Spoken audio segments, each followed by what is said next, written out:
How to know if someone deleted Life360? Hi everyone, I'm Life360 today. Without any delay, let's jump right in. First, open Life360 app on your device. After that, at the bottom, simply bring everything up and you'll find all the members here. And if you don't find battery percentage and their time since now or updated just now, that means they have deleted their account or turned off their location. As you can see in my case, I have turned off my location and it is showing this.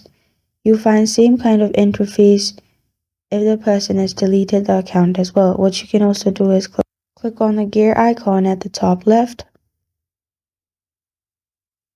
Here click on circle management.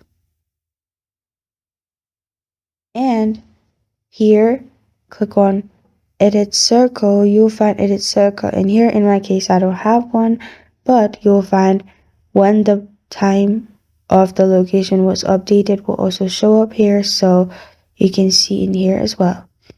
And this is how to know if someone deleted Life360.